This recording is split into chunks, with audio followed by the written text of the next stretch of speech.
Gini, kalau sanad yang sepemahaman saya, sanad yang didorongkan, yang diajarkan oleh Gus Baha adalah sanad ilmu tentang pemahaman pemahaman Islam dari orang-orang dulu. Sangat penting karena kita harus belajar dari mereka. Tapi tidak semua orang punya akses itu.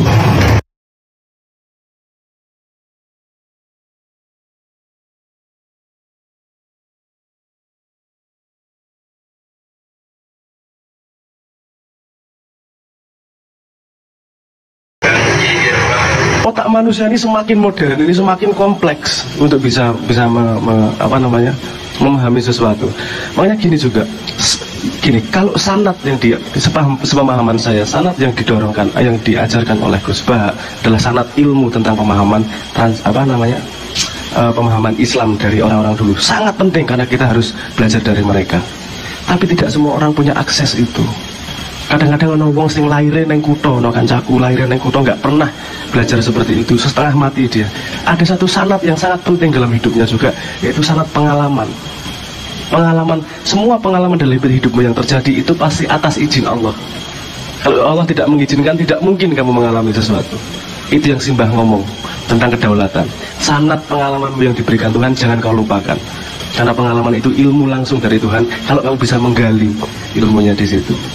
Semua konstruksi ilmu pasti ada aksiomanya. Aksioma itu dasarnya di mana. Gus Baha mengajak agar kamu tidak hidup sendiri dari pengalamanmu tok. Ayo kamu belajar dari apa yang masa lalu juga. Diolah, dipaske kalau zaman saiki seperti apa. Karena tidak semua teraplikasi.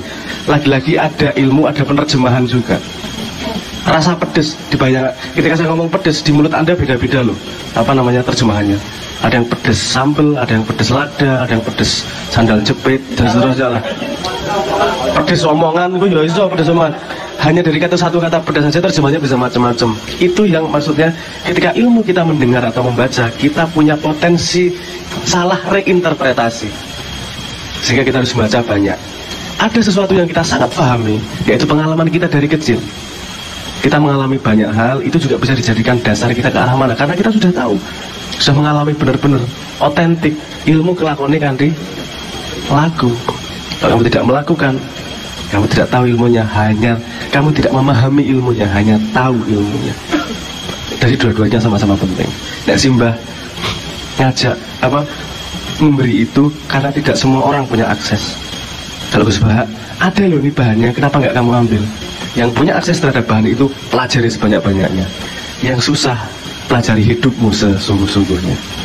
Karena siapapun di tengah hutan maupun di tengah perpustakaan sama-sama punya kesempatan untuk sampai ke Tuhan asal dia otentik dengan dirinya, kenal kepada Tuhannya. Itu menurut saya. Kalau Anda berpikir bahwa demo itu ingin memecahkan masalah, berarti Anda masih naif. Kenapa 98 bisa gedenya seperti itu? Anda bisa lihat polanya di dunia. Kalau musuhnya adalah satu musuh bersama, gelombangnya akan besar. Itu biaya logistiknya mengerikan, Mas. Jagain orang 10.000, kasih makan sehari 3 kali. Terus Anda pikir yang demo-demo itu punya duit beneran buat 10.000? Pasti ada di belakangnya urusan logistik, urusan manage siapa ke depannya, tekniknya gimana, siapa kemana dan seterusnya. Habis itu ada mastermind-nya juga, ada banyak langkah ke situnya. Di Indonesia demo sampai saat ini setahu saya masih untuk panggung berjoget, panggung karnaval sampai saat ini. Karena tidak banyak yang betul-betul menguasai masalah. Senang rame-rame karena sudah merasa berbuat. Itu urusan pengen memenuhi hormon serotonin di dalam dirinya saja. Kalau enggak enak hatinya. Teman-teman aku tak berbuat lah sebisa mungkin. Pokoknya ngerti, pokoknya mangkat. Padahal rakyat itu adalah kekuatan yang sangat-sangat besar. Dia bisa mengalahkan semua kekuasaan, dia bisa mengalahkan kapitalisme rakyat itu. Cuman masalahnya rakyat itu cair. Tidak bisa dipadatkan untuk menjadi kekuatan. Tidak mudah. Kalau dia menjadi satu aliran, semua habis sama rakyat. Anda besok seminggu berhenti beli McDonald se-Indonesia, delok ini rak sujud-sujud. Gak salah lama-lama. Tapi yang membuat kompak itu kan tidak sederhana. Karena setiap orang punya level pemahamannya sendiri-sendiri. Makanya saya pernah berkata mengkritik gini nih. Mengkritik bukan dalam rangka buruk ya, mengkritik itu saya pengen menganalisis apa benar atau enggak gitu loh. Saya waktu itu pernah mengkritik revolusi mental. Saya bukannya nggak setuju, saya senang banget kalau bisa terjadi revolusi mental. Tapi sepengetahuan saya sepanjang sejarah yang ada di dunia yang pernah saya baca, tidak pernah terjadi revolusi mental tanpa didahului oleh darurat nasional yang dipahami oleh semua orang. Harus ada daruratnya dulu nih. Bom Hiroshima Nagasaki, Black Plague, bubonic plague di Eropa yang membunuh 6 juta orang, sehingga terjadi Renaissance. Great Sting di London, segala macam banyak macamnya, pasti ada darurat yang semua orang paham dulu. Terjadi revolusi mental langsung semuanya, karena semuanya merasakan harus berubah bersama-sama. Belum ada yang revolusi mental langsung dipimpin sama pemerintah. Ini wong nyun saya ngomong ya, pemahaman saya semua nabi itu pengen merevolusi mental, dan tidak ada yang bisa melakukannya hanya dengan sekejap. Kalau Islam itu startup, Kanjeng Nabi di Mekah itu 13 tahun startupnya punya user 236 paling, nggak lebih. Startup Islam lah, katakanlah gitu. Kan sedih banget tuh, 13 tahun. Tapi kan revolusi mental memang tidak pernah dilakukan dengan lambat, metodologinya harus jelas. Tapi setelah saya dijelaskan detail langsung, ternyata memang selipnya pada penerjemahan revolusi mental tersebut. Maksudnya sebenarnya bukan yang jadi pendidikan karakter apa segala macam itu kan nggak, menurut saya nggak beres.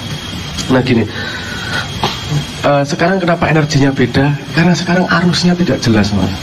Sekarang siapa lawan siapa? Kita kan masih orang lawan orang lagi nih, belum orang melawan masalah nih. Ini sekarang masih bertahan loh, oligark melawan oligark. Saya nggak perlu nyebut lah, Anda tahu oligark mana lawan oligark mana, punya kesempatan sendiri bikin oligark lagi. Anda lihat tahun 2024, kalau permainannya sama seperti ini, jorok ya mesti karuan. 2019 aja Anda merasakan Twitter seperti, ya Allah, trending topiknya tiap hari kan menyenangkan banget. Tiap Jumat, Prabowo Jumatan kemana? Prabowo Jumatan kemana? Tiap Jumat ya aku nyenengin banget biar responnya gitu. Prabowo Jumatan di foto, pamer Jumatan. Nah sudah salah mana itu, urip ki salah terus lah ini musuh-musuhan gitu. Karena musuhnya adalah musuh yang orang lain. Prabowo dan Jokowi jangan bilang saya mendukung Prabowo, saya mendukung Jokowi, enggak. Loro-loronya ada baik ada buruknya. Saya punya pertimbangan sendiri jelas. Dua-duanya ada baik dan buruknya semuanya. Nah, yang penting kan semua setuju siapa yang harus memimpin.